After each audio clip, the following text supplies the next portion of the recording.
Prometheus is a massive ocean liner that set off on a 7-day-long voyage 4 months ago. The entire ship and its 2,000 passengers have been missing since then.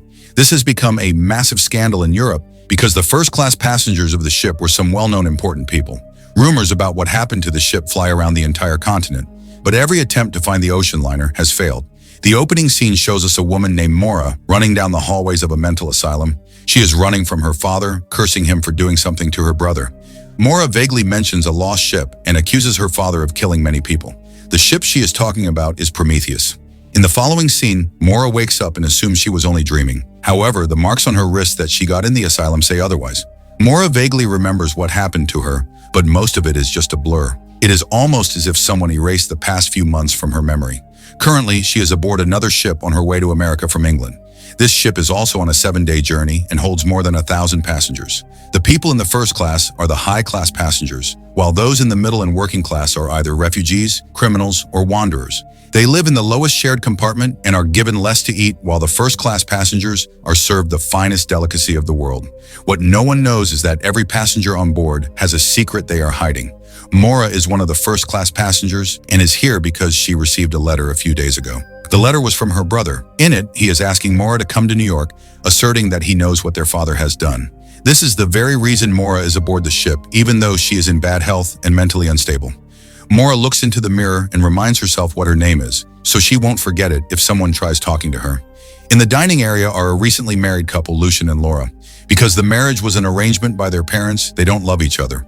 Lucian instead has an eye for a Japanese prostitute on board. Meanwhile, the said prostitute is with her mother, dressed in traditional Japanese kimono, but speaking Cantonese. It turns out that they are pretending to be Japanese for a better life abroad. Maura is sitting alone when a woman named Miss Eve sits beside her. Eve is the owner of the prostitute and is taking her to America to sell her to a brothel. Maura gets annoyed as Eve gets intrusive with her questions, but the two are interrupted by the arrival of a man. He is a lowly worker from the lower class who is not allowed to even look at the first-class passenger. He asks if there is a doctor on board because his sister is dying in the lower compartment. The man is taken away by the guards, but Maura follows them, revealing that she is a practicing doctor. She goes to the lower compartment and helps the pregnant woman. The people are skeptical, but her little sister trusts Maura. When the woman stops hurting, Maura's expertise is proven, and she quietly comes outside. This is when she meets the captain of the ship. He lost his wife and daughters in a house fire 2 years ago and is still mourning their deaths.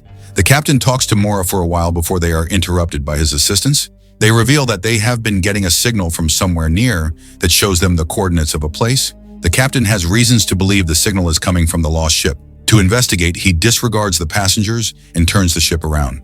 Maura goes to talk to the captain and inquires if he thinks anyone on the lost ship might be alive since they were gone for 4 months. The captain knows it is unlikely but hopes that they rationed out their food and survived. After Maura leaves, the captain brings out an envelope, similar to the one she received from her brother. This one is from someone named Oil. A while later, the captain addresses the situation with the first-class passengers and tells them he is turning the ship to get to the coordinates. Most of them are not happy about the decision, but the captain remains adamant. A few hours later, they finally reach the coordinates and confirm that it is indeed the lost ship. The captain orders his assistants to lower a lifeboat and chooses a group to accompany him to the lost ship. The group consists of 2 lower-class men, Oleg and Jerome, Maura, and a few more people to keep watch. When they finally reach the lost ship and climb up, they are shocked to see no one. Not even a dead body is lying anywhere, and the entire ship seems to be abandoned. The captain is especially confused about how they received the signal, because the device used to do so is destroyed. Suddenly, Maura notices a beetle moving on the floor and follows it. The insect leads her to a room near a locked cupboard. Maura carefully opens it and is shocked when a little boy comes outside. He doesn't speak or show any emotions, but is holding a strange pyramid. Questions about his survival linger around the group before they bring him to their boat. Maura agrees to keep him safe in her room and take care of him since she is a doctor. The following morning, every compass on the ship stops working. People question if they will suffer the same fate as the passenger of the lost ship, and even the captain doesn't know what to do next. Meanwhile, Maura is busy taking care of the kid. She returns to her room with food for him and finds a stranger standing outside her door. The man quickly shifts to another door and explains that he heard whimpers from her room and wanted to check up on her. He also introduces himself as Daniel, her neighbor. Maura asks the man if they have met before because she seems familiar, but he dismisses the conversation and walks into his room. After that, Maura asks the kid what he was doing on the ship, However, the boy remains silent and hands her the pyramid he was found with. It seems like he is trying to communicate something with her, but she can hardly interpret it. Meanwhile, the captain assumes that everything with the lost ship has to do with the ship company. Before the voyage, he received a letter from the company that had only 2 words, "Sink ship." He thinks that the company wants them to sink the recently found ship to hide their misdeeds. His staff thinks that he is thinking too much. The captain is asked to make up his mind about what he wants to do now. The passengers and even his own crew are beginning to question his authority because the ship hasn't moved. In such conditions, his mental health deteriorates and he starts hearing the sound of his daughter singing. Following the sound, he reaches the room where his wife and daughters died. It is revealed that the house fire that killed them was not an accident, but was set by his own wife to kill her daughters and herself. The captain tries talking to his family, but his wife ignores him and takes the kids away, leaving only his eldest daughter behind. The girl tells her father to come back and lights on fire. This brings the captain back to reality. However, when he opens his eyes, he finds himself inside a compartment under his bed. He is shocked because he knows every corner of the ship, but was unaware of the compartment right under his bed. At that moment, the captain decides that he is taking the lost ship to the shore no matter what. Since they lack enough coal to drag it to America, they will have to return to England. Somewhere else, Maura finds a tattoo on the boy's neck that is similar to the mark on the envelope she received. She reveals to the kid that her brother has been missing for the past 4 months, and she had no clue where he was before she received that letter. The mark is very important to her, and she wants the kid to explain what it means. The boy listens to everything and starts crying, but still doesn't say a word. When Maura leaves, her neighbor Daniel comes outside her door again. This time he lets out a beetle from his palm, similar to the one that was found on the lost ship. It turns away from the door and walks down the hallway. A little girl from the lower class passenger finds it and bumps into Daniel. He apologizes to her and the scene cuts abruptly. Somewhere else, the captain tells the passengers that they are going back to England and nobody's happy about it. People start to protest, but he goes against everyone and remains adamant in his decision. Maura follows him to the deck and asks him what is going on. The captain tells her about the sink ship message sent by the ship's company. He also assumes that he and Maura were sent on this ship for a reason, having known about the letter she received that was similar to his. Later, the dead body of the little girl is found, and a male doctor is called to find out the cause of her death. He carelessly declares that she died of natural causes because she was sick. Maura questions his credibility, but the man shows her no respect. Suddenly, the captain is called outside to see the fog they are surrounded by. Till now, they were using the sun to figure out the direction they were going. However, with the fog covering them, the direction is difficult to navigate. The captain returns to his room with Maura and shows her a piece of ribbon that belonged to his daughter. He also discloses that he found the ribbon on the lost ship. He believes that his family was on that ship even though they have been dead for a long time. Maura and he decide to go back to the lost ship once again to check the captain's logs and find out more about what happened there. They go to lower the lifeboat but are stopped by the head of security on the way. He is very unhappy with the captain's decision to return to England and thinks his obsession with the lost ship will harm them all. Still, the captain ignores his words and continues lowering the boat. After they leave, the head of security and the captain's second-in-command decides to rile people against him. The head of security goes to the lower-class people and tells them about the little girl's death. He pins them against the captain and tells them to protest.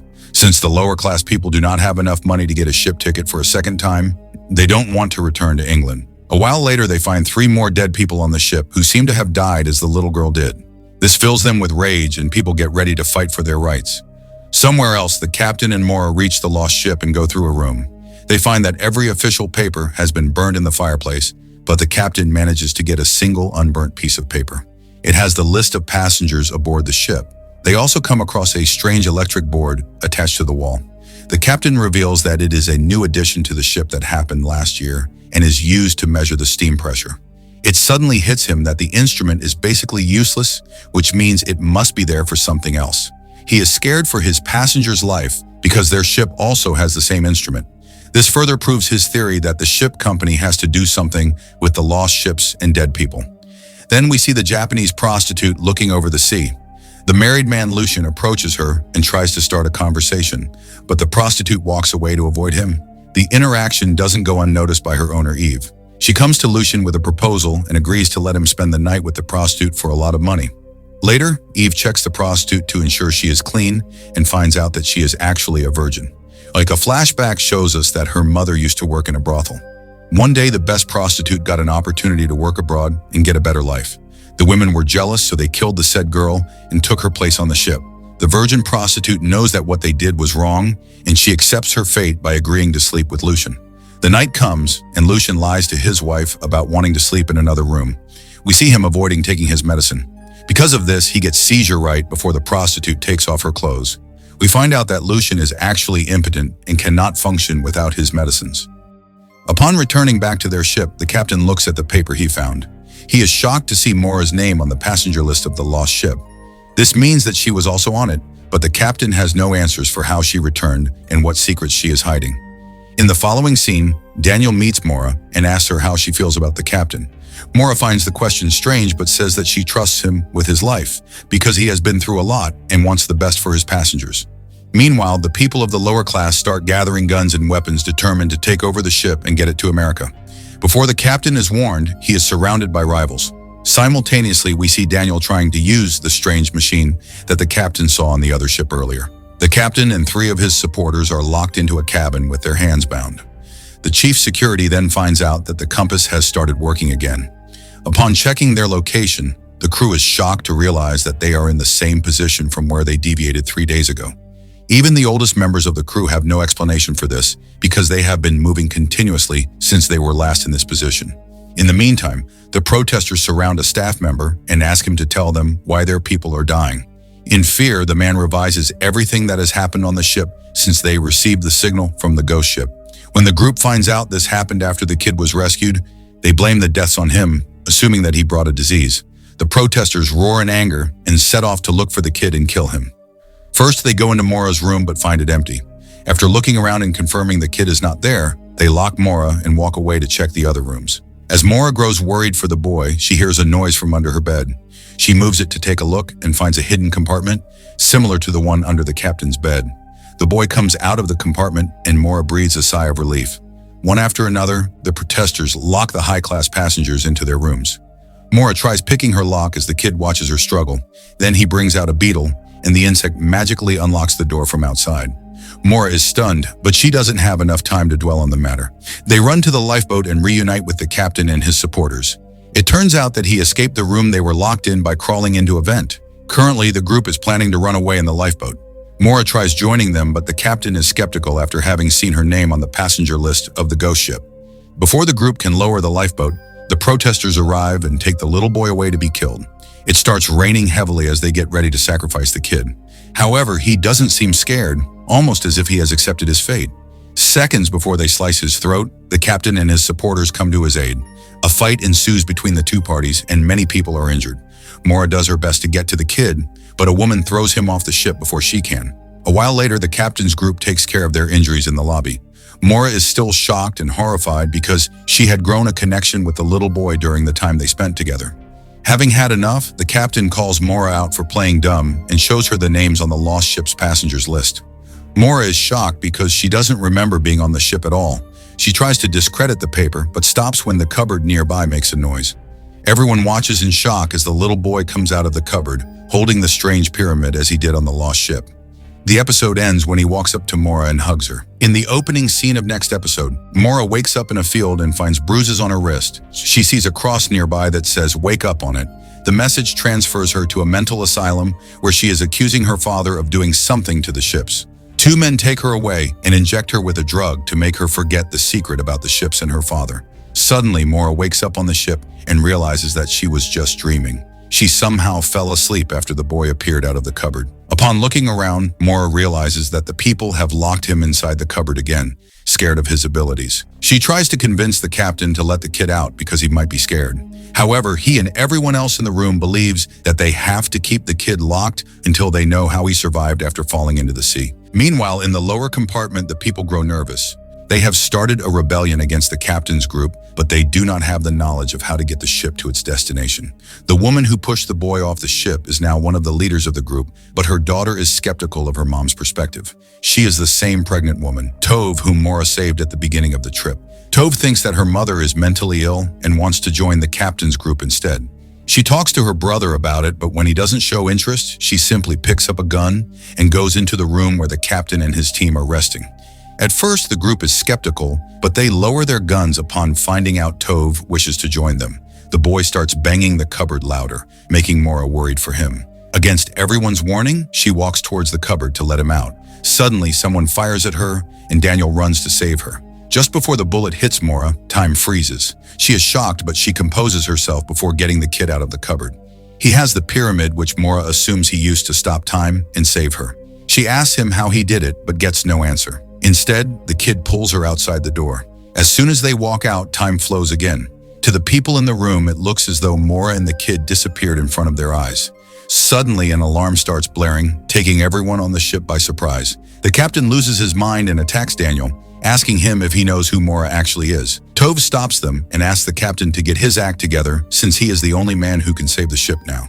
Then the alarm stops, but a steady ticking follows. A bunch of people go stiff upon hearing the ticking, almost as if they are being hypnotized by it. Almost all passengers on board march down the hallway and to the deck. Then they start jumping off the ship one after another. The ones that are still conscious cannot stop the horde of people committing mass suicide. Mora pushes the kid into a room and demands to know what is going on. In reply, he whispers that someone is listening to their conversation, which is why she will have to ask the creator to get the answer. Mora has no clue who the creator is and who is listening to them, but she quietly agrees to do as the kid says. After that, he brings her to the shaft in her room. He lets a beetle out of his hand and creates a tunnel inside the shaft as well. As Mora follows him through it, she reaches a large landscape, one that could never fit inside a ship. She soon discovers that it is the place she grew up in, but the boy is nowhere to be seen. Outside, Daniel rushes to Mora's room and uses the kid's technique to create the tunnel again. It is clear that he knows something about what is going on with their ship and the passengers. He also reaches the same landscape and meets the boy. They talk about how Mora doesn't remember anything and claim that she is the only one who can stop all this. Their conversation is vague, but it seems as though they have been on the lost ship before. On the ship, Lucian and his wife WW are in their room afraid of what is happening outside. A lower-class man named Jerome barges in and ties them around the room to prevent them from walking outside. It turns out that he has some kind of history with the couple and wants them safe. He also ties himself to the room in hopes that he won't be hypnotized as the rest. Daniel, on the other hand, rushes to the strange instrument in the lower part of the ship. This instrument is responsible for what is happening to the passengers at the moment. Using a remote, Daniel tries his best to stop the machine and save the remaining passengers. He is interrupted by a worker who thinks he is an intruder. The men get into a fight, but Daniel manages to knock the person out using the remote. At the same time, Mora is still in the landscape that she entered through the tunnel. She finds a mental hospital, the same one her father built for her mother years ago when her mental health deteriorated. Upon entering the place, she meets her father. He asks her where she hid an object, but Mora doesn't know what he's talking about. Suddenly, two men pull her to a chair and inject her. In the following scene, Mora wakes up in her bed on the ship. She doesn't know if what happened to her was reality or just a dream. All she can tell is that her father is the cause of her memory loss. Next, the captain meets her and demands to know how she disappeared earlier. Mora finally reveals that the owner of the lost ship and the one they are in is her father. 4 months ago, when the ship disappeared, Mora's brother also disappeared. She thinks that he was on the ship and had found out what their father was doing. Mora might have been on the lost ship as well, but she doesn't remember anything because her memory was erased. She thinks that the captain won't believe her, but to her surprise, he seems to understand. He shows her the passenger list of the lost ship and points out another shocking fact. It is revealed that the captain of the lost ship was none other than him. Mora continues and discloses that her father is obsessed with studying how the human brain works. This makes her believe that whatever is happening to them is an experiment set up by her father to study the human brain. Suddenly, Mora notices a beetle walking on a table nearby. She captures it and uses it to open the tunnel beneath the captain's bed, like the kid did earlier with the tunnel under her bed. The plan works and both the captain and she are led into a forest. The pathway leads to the captain's burnt-down house that his family died in. Meanwhile, on the ship, the captain's second-in-command, Wilson, receives a message that says, "Sink ship." His assistant also sees it and starts panicking. Wilson knocks him out and calmly proceeds to dispose of his body. It is then revealed that Wilson works for Mora's father and is on the ship to catch the kid. Suddenly, Daniel is able to turn off the instrument and people stop jumping off the ship. However, he seems to be too late because only a few people are left alive. Right before a woman jumps off, she comes back to her senses. To her, everything that just happened looks like a dream. Next, all the survivors gather on the deck. There are a total of 7 survivors, including Wilson. Then we are finally shown the face of Mora's father, Henry. As she had expected, he is the mastermind behind the lost ship and everything that has happened since it disappeared. He is conducting some kind of sick experiment and playing with the passengers like puppets.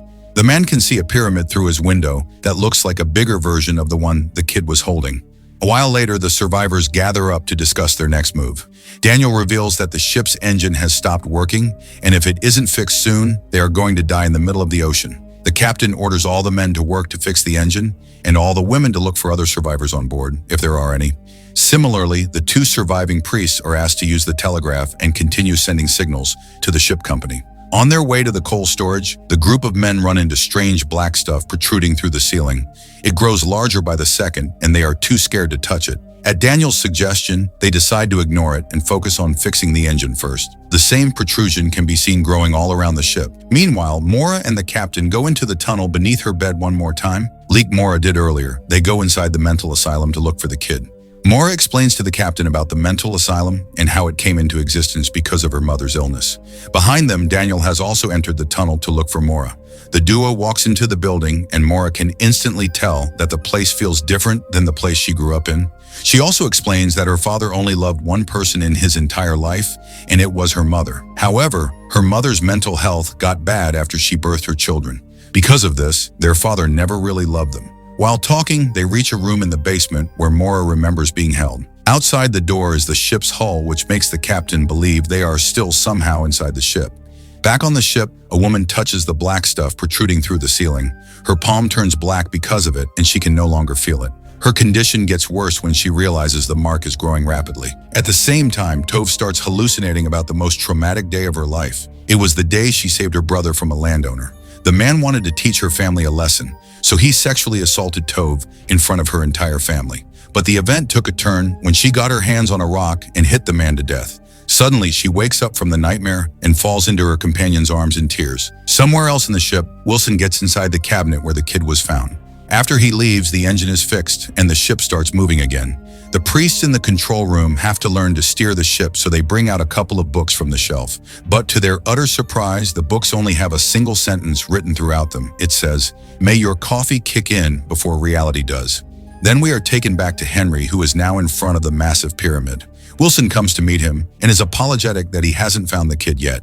He is ordered to complete the task soon and reminded of the importance of the experiment. Back in the mental asylum, Mora and the captain are on their way back to the entrance when they see the same black stuff protruding through the walls. They stop to check and are shocked to see it moving. Mora tries touching it, but stops when Daniel arrives at the right time. He claims that he followed them down here, but the captain and Mora do not trust his innocence. The captain points a gun at him and tries to lock him into a room before Daniel pushes him away and uses the strange remote to teleport him to a forest. Mora is left stunned and scared of Daniel's ability. As she asks him to get away, Daniel inquires if she really doesn't remember him. With hurt in his eyes, he reveals that he is her husband, and they have been married for the past 12 years. Mora doesn't believe him and locks him into a room before running outside. Out of frustration, she throws the gun away, but it happens to hit something midair. Upon checking, Mora finds a levitating door that leads back to the ship. While she climbs back, her father Henry watches her and the rest of the survivors on several monitors. The episode ends as we see the captain making his way through the forest and climbing back to the ship. Only this time, he ends up on the lost ship and looks around to see many such ships surrounding the one he is on. In the opening scene of next episode, we are shown a flashback of Mora and Daniel spending time together in bed as husband and wife. It is clear that they were married, but Mora has somehow forgotten everything about their life together. While in bed, Mora talks about how realities are just constructs of their brains, but Daniel declares it rubbish and goes on about his day. Back in the present, Daniel wakes up on the floor of the room where Mora had locked him. He begs her to open the door and give him his remote, but she refuses and walks away, leaving him inside. When she gets back on the ship, it is shaking violently because of a storm. Some of the survivors are in the captain's cabin, but no one knows how to steer the ship. Soon the storm takes over the ocean liner and moves it along. Without the captain to control the ship, they will all be dead by the morning. At the same time, the woman who touched the black protruding object on the wall grows sicker by the second. She hides her hand from the others because it has turned completely black. They decide to go into the engine room and warn the others working to keep the ship moving. Back in the mental asylum, Daniel opens the window that is sealed with the ship's hull from the outside. He finds several wires coming down a vent and decides to climb up in hopes of reaching the ship. A while later, she finds another tunnel that leads him to yet another reality. This is where we find out that there are shafts present underneath every surviving passenger's beds. Each shaft leads to a different place associated with the respective passenger's past. This is why the shaft under Mora's bed leads to the mental asylum, and one under the captain's bed leads to his old house. Back on the ship, Tove, alongside her parents, who have also survived till now, are running to the engine room. The mother, however, doesn't want to go in because she is overly religious and thinks God wants them to die outside. Tove tries convincing her otherwise, but is asked to leave her alone. In the end, her father stays back with his wife, holding her as the compartment fills up with water. They pray to God for the last time and accept their fate. In the engine room, the remaining survivors reunite. A man named Oleg walks outside to close the bulkheads and prevent more water from entering the ship. He is followed by the Chinese prostitute who has grown fond of the man throughout the journey. They go outside in the storm and try their best to survive. However, while they are at it, the prostitute sees her mother standing by the railing. She runs towards the woman only to realize that she was looking at an illusion. Oleg stops her from going any further, but before they return back safely, a big wave washes him off the ship. The prostitute looks at the sea and breaks into tears, mourning the death of her only loved one. Somewhere else, Mora finds out the captain is missing and rushes to the shaft under his bed to check if he is in there. She goes through the tunnel and reaches the captain's old house. To her surprise, she is greeted by the captain's late wife. She harasses Mora, aggressively holding her arm and asking her why she is there. Mora somehow manages to get away from her and makes a run back to the ship. She then goes to Daniel's room and finds his shaft. Upon walking into his memory, she finds several pictures of herself and him. The surprising part is that the kid found on the lost ship is also in the pictures, and they look like a happy family. The room is her and Daniel's bedroom when they were a married couple and she still had her memories. Mora is more confused than ever, whereas Daniel is trying to make his way to her, shifting through several memories. He reaches a grave and digs in to get to his son's room where he is hiding. We find out that the kid's name is Elliot and he is Mora and Daniel's child. Daniel promises to save Mora and asks the kid to stay in the room until they fix the situation. He is aware that Henry is trying to get to the kid and wants his son to be safe. Before leaving, Daniel receives a ring from Elliot that is Mora's wedding ring. Outside, Wilson uses his tablet to scan through the passenger's pass and finds out Elliot's location. He immediately sets off to get the kid and take him to his grandfather. After returning to the ship, Daniel looks for his wife and realizes she went into the shaft under his bed. He follows her there and is sorry that she had to find out the truth this way. Mora is still in shock and unable to believe what happened to her. They both hold each other and cry before leaning in for a kiss. Suddenly, Mora gets a flashback of her past life and pulls away. She has experienced so much in the past few days that she starts questioning everything she has ever known. Daniel calms her down and explains that they are stuck in a simulation. Everything that exists on the boat and the entire boat itself are just codes that they have been manipulated to see as real objects. It is almost as if they are living in a virtual world and nothing is real. Mora still doesn't understand most of it, but Daniel doesn't have the time to explain. He needs to save the ship from the storm first, and that can be done by changing the codes. The duo climbs into the ship again, and Daniel tells Mora about a key that she hid somewhere. It is the key to the pyramid Elliot was holding and is the only way to stop the simulation loop. If the key doesn't unlock the pyramid, their entire trip on the ship will restart and they will be stuck in the loop forever. Mora pulls her necklace open and shows him that she does in fact have a similar key.